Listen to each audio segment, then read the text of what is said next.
this looks completely different.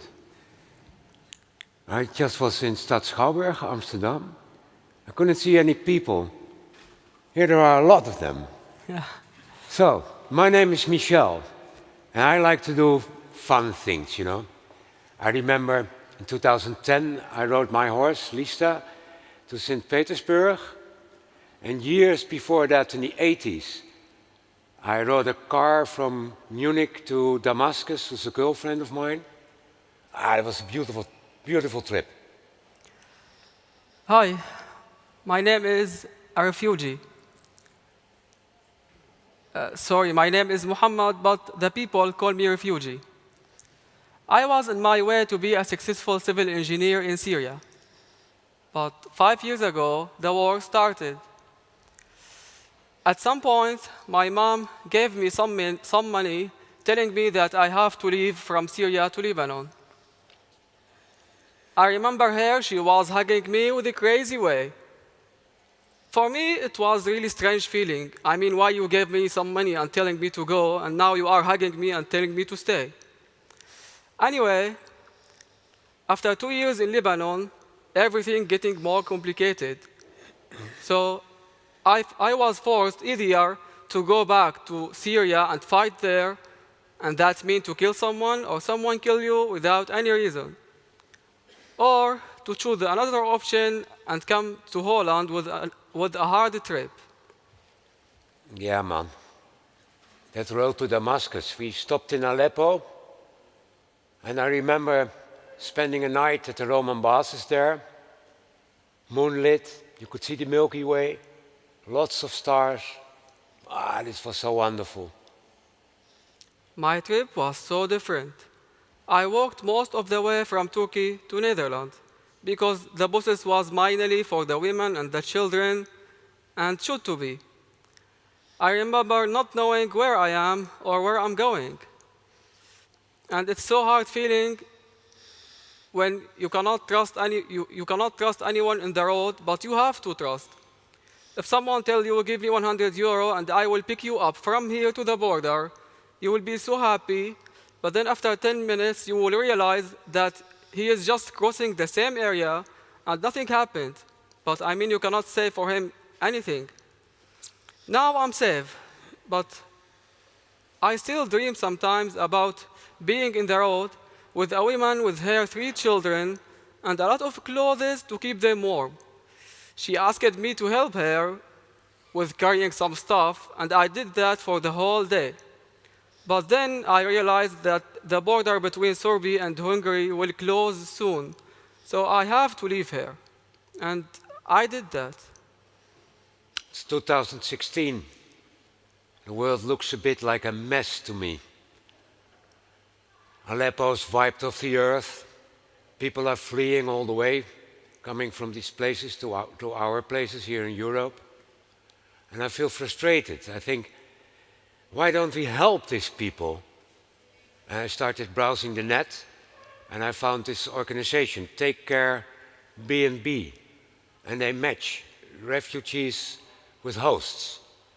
So, finally, I arrived to Holland. The beginning for me, it was so hard because I couldn't speak any word in English 1 year ago. But then I was taken to a refugee camp for Syrian people in Tlej. Anyone of you know where Tlej is? It's in the middle of nowhere, really. You cannot imagine how the situation there. If you want to buy anything, you have to go to bike 1 hour and 1 hour back. Living with five guys, you didn't know them before. There is nothing to do it except eating and sleeping. And for me, I'm kind of active guy, so I couldn't stand being stuck there. And I was looking for a solution, and the best way to integrate into Dutch society is to live with a Dutch family. And that's what I did. So I was kind of scared also, and you know, you never know. Maybe this Syrian guy, it could be a terrorist in disguise after all. Thank you. You know, you don't know. Yeah. You just don't know. So doubt started creeping up. But then Maria from Take Care B&B introduced us, Muhammed and me together. I wondered, how can I deal with a Dutch person? How can I, how is that going to work? I mean, he is older than me, the religion is so different, the language is a barrier, the way how we are thinking is different, my style, my hair is different, maybe it's more beautiful. But, and these Dutch people, they are so direct. Sorry, but really, I remember when I arrived the first time to his house, he pointed to the couch and he said for me, make your own bed. I mean, in Syria, if you are a guest, so you don't have to do You're anything. not a guest, you're at home. Thank you so much.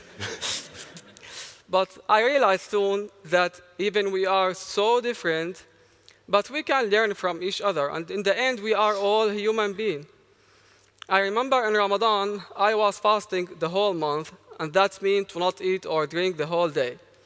And he waited for me at dinner at 10 o'clock in the night. It was so nice from him. That's what you think, but I was eating krentenbollen.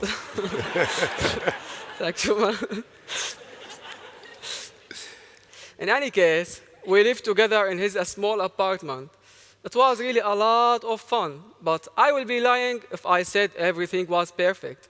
I mean, even between the brothers, some problem could happen. Yeah, I remember you being very angry because I told you not to pull out the internet because you wanted to hoover. Wow, you got so angry.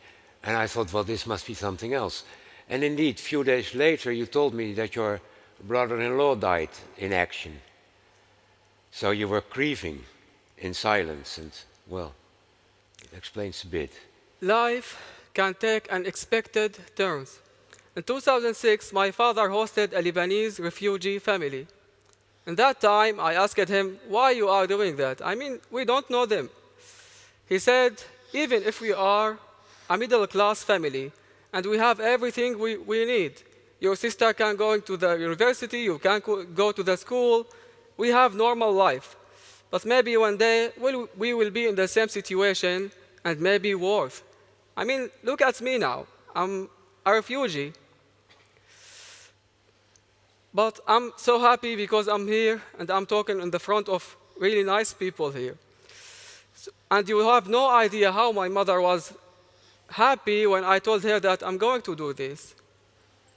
I also remember that when you were with me, before you moved to the Rekershaven thing, that we went together for a ride on my horse. You remember?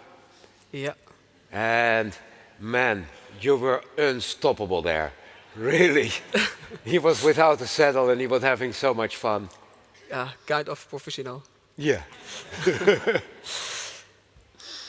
Het gaat beter met mij. Nu studeer ik B1, de derde niveau van de Nederlandse taal.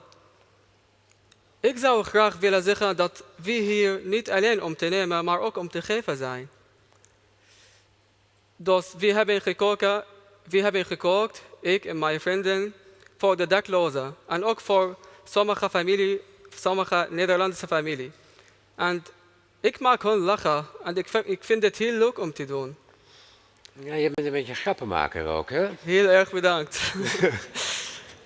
Thank you for everyone here. And I just wanted to say that we didn't come to here to take as some people think. We came to here also to give. So I hope we can take the opportunity to do that. And thank you so much for everyone. Shukran lakum.